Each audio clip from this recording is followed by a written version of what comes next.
मैं दिवेश कुमार आपके अपने यूट्यूब चैनल एचडी जनता में आपका स्वागत करता हूं। जैसा कि हम लोग बायोलॉजी पढ़ रहे थे और बायोलॉजी के डीएनए आरएनए ये टॉपिक देख लिए थे। आज हम लोग उसी वीडियो को कंटिन्यू करेंगे। वीडियो स्टार्ट करने से पहले जो लोग मेरा वीडियो पहली बार देख रहे हैं, प्लीज़ उनसे रिक्वेस्ट है कि चैनल को सब्सक्राइब कर लीजिए और बेल आइकन बटन दबा दीजिए। और जो लोग ये वीडियो देखना चालू कर रहे हैं उनसे रिक्वेस्ट है कि जाकर सबसे पहले सेल का पार्ट 1 से स्टार्ट कीजिए, फिर यहाँ पे स्टार्ट कीजिए। आज हम लोगों का सेल का लास्ट टॉपिक होगा कोशिका विभाजन। अगर आपको वीडियो पसंद आए प्लीज़ लाइक शेयर कमेंट जरूर कर दीजिएगा।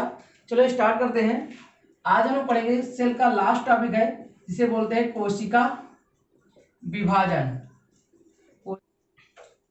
चलिए फ्रेंड्स, आज हम लोग देखेंगे कोशिका विभाजन। कोशिका विभाजन आपके सेल का लास्ट टॉपिक है। अब आपसे यहाँ क्वेश्चन बनना चालू जाता है कि कोशिका विभाजन होते कितने प्रकार के। पहले याद रखने हैं, कोशिका विभाजन 3 प्रकार के होते हैं। कितने प्रकार के होते हैं? 3 प्रकार के। पहला होता है असूत्री कोशिका विभाजन। दूसरा होता है समसूत्री कोशिका विभाजन। तीसरा होता है अर्धसूत्री कोशिका विभाजन। अर्धसूत्री कोशिका विभाजन। कोशिका विभाजन कितने तरह से होते हैं? 3 तरह से। पहला असूत्री कोशिका विभाजन, दूसरा समसूत्री कोशिका विभाजन, तीसरा अर्धसूत्री कोशिका विभाजन। अब आप लोग याद रखना, जो असूत्री कोशिका विभाजन होता है ये केवल और केवल जीवाणुओं में होता है। किसमें होता है? जीवाणुओं में होता है। आप एक शब्द में कह सकते हो किसमें होता है? प्रोकैरियोटिक में होता है। प्रोकैरियोटिक में क्या होता है? असूत्री कोशिका विभाजन होता है। एग्जाम्पल के तौर पर आप याद रखोगे, जैसे आपका कोरोना वायरस है। क्या है? Corona virus. ठीक है, कोरोना वायरस कैसा है पूछा जाएगा। कोरोना वायरस में कैसा विभाजन होता है? असूत्री कोशिका विभाजन होता है। और याद ये भी रखना है कि असूत्री जो कोशिका विभाजन होता है उसमें एक बड़ी कोशिका ये टूट जाती है, दो भागों में टूट जाती है। कितने भागों में? 2 भागों में। एक बड़ी कोशिका 2 भागों में टूट जाती है। इस बड़ी कोशिका को बोलते हैं मदर सेल। क्या बोलते हैं? Mother cell. ध्यान सुनना, एक बड़ी कोशिका दो भागों में टूट जाती है। बड़ी कोशिका को बोला जाता है मदर सेल और जो टूटती है उसे बोला जाता है डॉटर सेल। क्या बोला जाता है? Daughter cell. एक बड़ी कोशिका 2 भागों में टूट जाती है, बड़ी कोशिका को बोलते हैं मदर सेल और उसे 2 भागों में टूटी हुई कोशिका को डॉटर सेल बोला जाता है। ठीक है फ्रेंड्स, इतना याद रखना कि असूत्री कोशिका विभाजन जो होता है आपके वायरस जीवाणु वगैरह में होता है, इसे प्रोकैरियोटिक में होता है।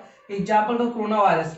इसमें क्या होगा? एक बड़ी कोशिका 2 बराबर भागों में टूट जाती है। बड़ी कोशिका बोलते हैं मदर सेल एंड जो 2 बराबर भागों में टूटी है उसे बोलते हैं डॉटर सेल।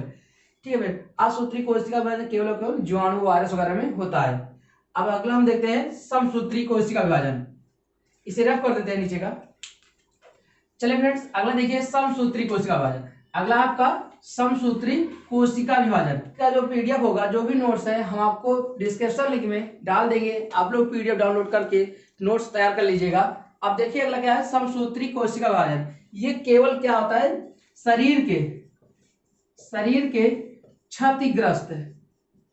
क्षतिग्रस्त भागों को ठीक करने में मदद करता है। क्षतिग्रस्त भागों क्या करता है? ठीक करने में समसूत्री कोशिका विभाजन होता है। आपसे पूछा जाता है कि समसूत्री कोशिका विभाजन किसमें नहीं होता? जनन की क्रिया में समसूत्री कोशिका विभाजन नहीं होता है।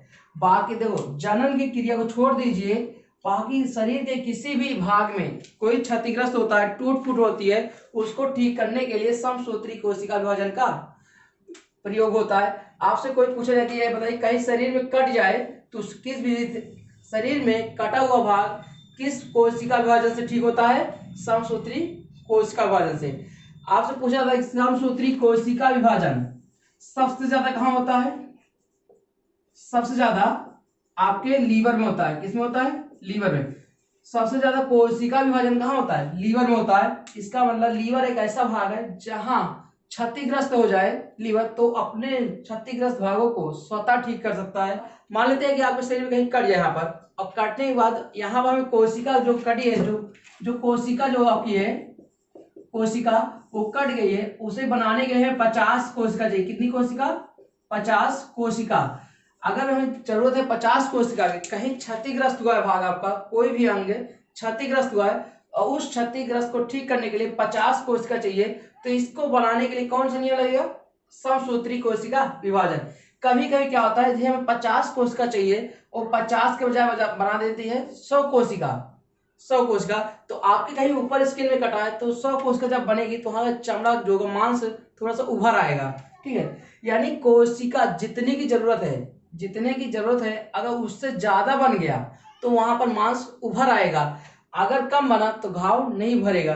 तो कुल मिला के जितना चाहिए उतना ही बनाना चाहिए, जितने की हमें आवश्यकता होगी उतनी ही कोशिका का निर्माण करना है। और ये कौन करता है? समसूत्री कोशिका विभाजन के नियम से होता है। कोशिकाओं का, यहां से एक बात याद रखना, कैंसर का कारण पूछा जाता है, तो कैंसर का कारण जो होता है, कैंसर का कारण कोशिकाओं का अनियंत्रण होना, यानी जितने की जरूरत है उससे ज्यादा बन गया।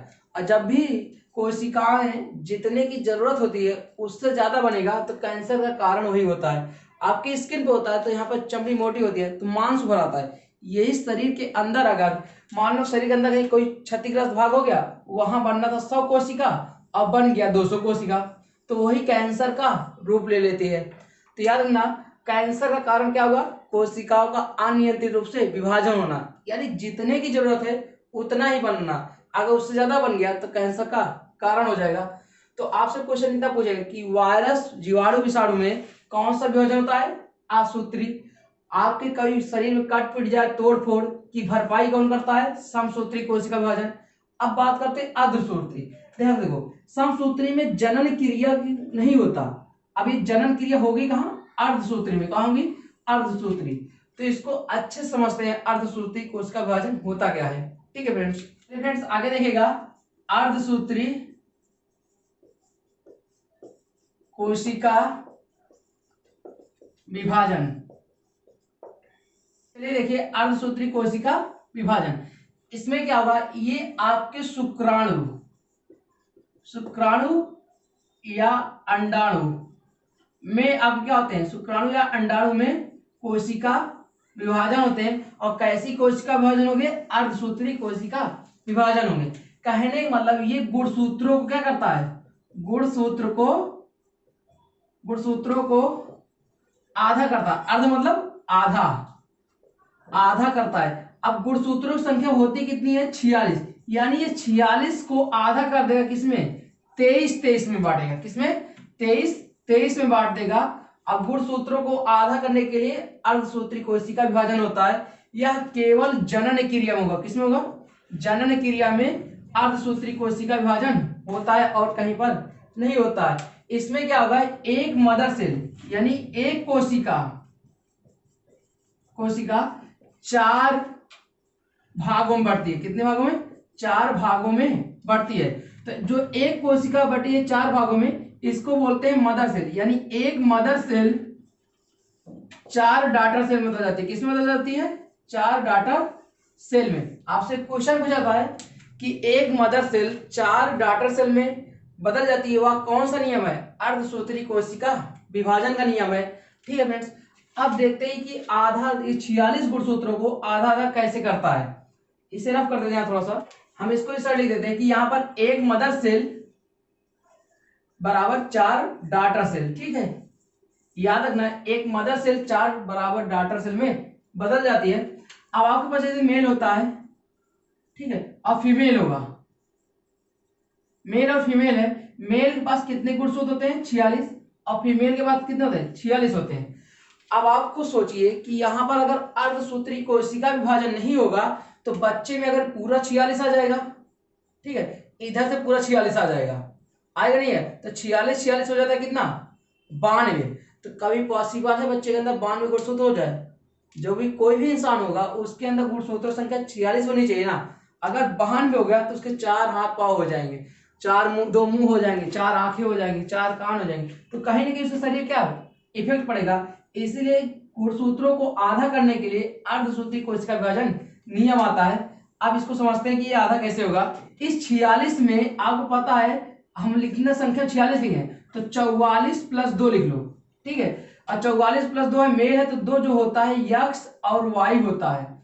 फीमेल में 44 प्लस 2 में क्या होगा, यक्स और यक्स ही होगा। इस जो 44 गुणसूत्र इसे बोला जाता है आटोसोम। क्या बोला जाता है, आटोसोम। और दो है इसे बोला जाता है आलोसोम।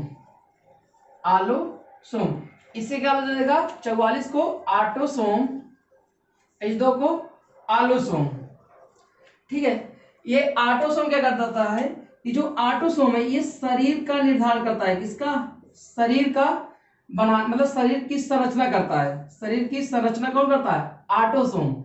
और जबकि लिंग यानी सेक्स का संरचना, लिंग का निर्धारण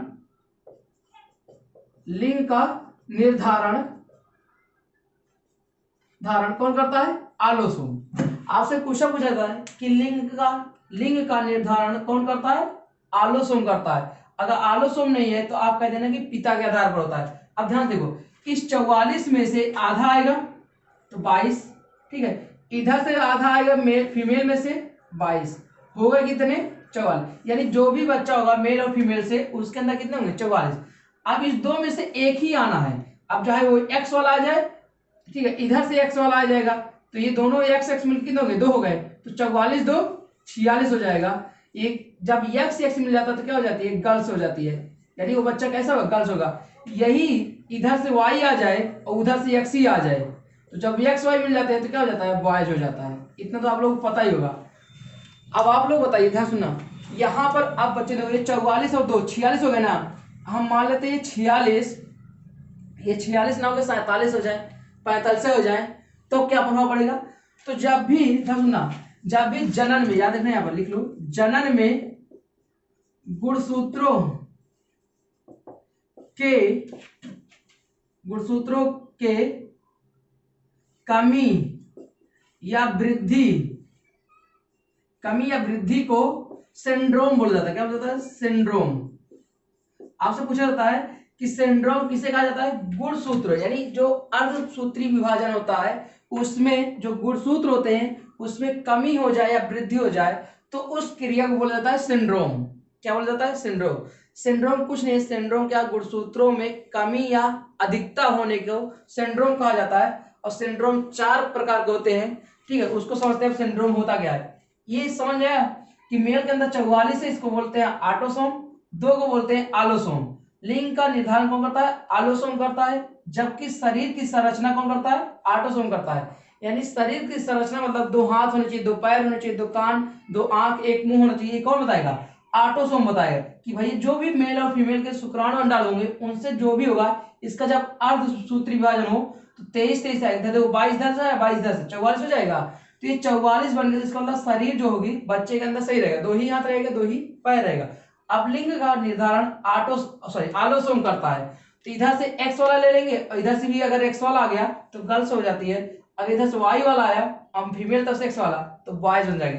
तो देखो यार 44 ये 2 ये, तो 44 2 46। यही जो 46 है, अगर 46 है तो बच्चा सही सलामत रहेगा, मतलब कि उसके 2 ही हाथ पैर होंगे, 2 ही कान, 1 मुंह होगा, 2 आंख होगी, ठीक है। लेकिन अगर सिंड्रोम में 46 से कम हुआ या 46 से अधिक हुआ तो उसके कारण हो जाता है सिंड्रोम। सिंड्रोम होते हैं 4 तरह से। अब देखते हैं सिंड्रोम होता क्या है। चलिए देखते हैं सिंड्रोम। सिंड्रोम क्या होता है, सिंड्रोम होते कितने प्रकार के हैं। सिंड्रोम होता है 4 प्रकार। कितने प्रकार का होता है, 4 प्रकार। पहला होता है टर्नर सिंड्रोम। क्या होता है, टर्नर सिंड्रोम। इसमें क्या होता है, यह टर्नर जो सिंड्रोम होता है, ध्यान सुनना, सिंड्रोम 4 प्रकार होते हैं। पहला है टर्नर सिंड्रोम। टर्नर सिंड्रोम केवल महिलाओं में होता है। किसमें होता है, केवल फीमेल में होगा।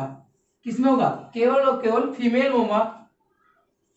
टर्नर सिंड्रोम केवल और केवल फीमेल में होता है और इसमें गुणसूत्रों की संख्या जो होती है कितनी हो जाती है, 45। गुणसूत्रों की संख्या 45। इसमें क्या होता है, मेल के अंदर बांझपन आ जाता है। क्या जाता है, बांझपन आ जाता है। यानी जो भी टर्नर सिंड्रोम से बीमारी कौन सी होती है, बांझपन आती है। किसमें होता है, केवल और केवल फीमेल में होगा। गुणसूत्रों की संख्या 45 हो जाएगी। दूसरा होता है क्लेनफिल्टर सिंड्रोम। फ्रेंड्स अगर देखिएगा, अगला होता है क्लेनफिल्टर सिंड्रोम। यह केवल और केवल मेल में होता है। किसमें होता है? मेल में। इसमें गुणसूत्रों की संख्या 47 हो जाती है। कितनी हो जाती है? 47। और इस सिंड्रोम के कारण पुरुषों में नापुंसकता आ जाती है। नापुंसकता। अगर आपसे पूछा जाए कि महिलाओं में बांझपन किस सिंड्रोम के कारण होता है? टर्नर सिंड्रोम के कारण होता है। और इसमें गुणसूत्रों की संख्या कितनी होगी? 45 होगी। दूसरा होता है क्लेनफिल्टर सिंड्रोम, यह केवल और केवल मेल में होता है और इसमें मेल में नापुंसकता आ जाती है तथा गुणसूत्रों की संख्या 47 होती है। तीसरा होता है डाउन सिंड्रोम। डाउन सिंड्रोम यह जो है मेल तथा फीमेल दोनों में होता है तथा गुणसूत्रों की संख्या 47 हो जाती है। इसमें क्या होगा? आपके शरीर का आकार बिडोल हो जाता है। शरीर का आकार कैसे होता है? बिडोल। यानी कहीं आपको क्या होगा? ये पुट्ठा निकल आएगा, कहीं 6 अंगुल बन जाएगी, कहीं मतलब 6 अंगुल हो जाती है, कहीं हाथ पांव सब में 6 अंगुल हो जाती है। कुछ ना कुछ शरीर क्या होता है? अजीब हो जाएगा, कुछ ना कुछ भाग बढ़ जाएगा। तो यह मेल और फीमेल दोनों में होता है और गुणसूत्रों की संख्या कितनी होती है? 47। शरीर कैसा हो जाएगा? बिडोल हो जाएगा। एक लास्ट होता है जिसे बोलते हैं पटाउ सिंड्रोम। क्या बोलते हैं? Patau syndrome. यह भी जो होता है मेल तथा फीमेल दोनों में हो जाता है और इसमें गुणसूत्रों की संख्या 47 होती है तथा इससे होने वाला जो कमी होती है, ये ओंठ जो होता है कटा होता है। कैसे होता है? ओंठ जो होता है, आपको जो ओंठ होगा कटा रहता है, ऊपर का ओंठ क्या रहेगा? कटा हुआ रहेगा। तो आपसे 4 सिंड्रोम होते हैं। पहला टर्नर सिंड्रोम, केवल फीमेल में होगा, गुणसूत्र संख्या 45, रोग कौन सा हो जाएगा? बांझपन आ जाएगा। दूसरा होता है क्लेनफिल्टर सिंड्रोम, यह केवल मेल में होगा, गुणसूत्र संख्या 47 और बीमारी हो जाती है नपुंसकता। तीसरा होता है डाउन सिंड्रोम, यह मेल और फीमेल दोनों में होता है, गुणसूत्र संख्या 47, शरीर विडोल हो जाता है।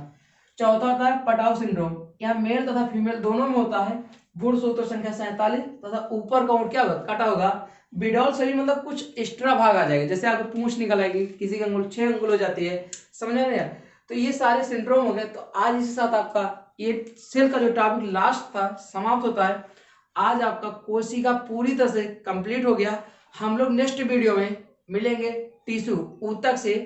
अगर वीडियो पसंद आया हो तो प्लीज आप लोगों से रिक्वेस्ट है कि वीडियो को शेयर कर दीजिएगा और जो लोग मेरा वीडियो पहली बार देख रहे हैं वो चैनल को सब्सक्राइब कर लीजिए और बेल आइकन बटन दबा दीजिए। मिलते हैं नेक्स्ट वीडियो में, तब तक के लिए थैंक यू, धन्यवाद, बाय बाय, टेक केयर।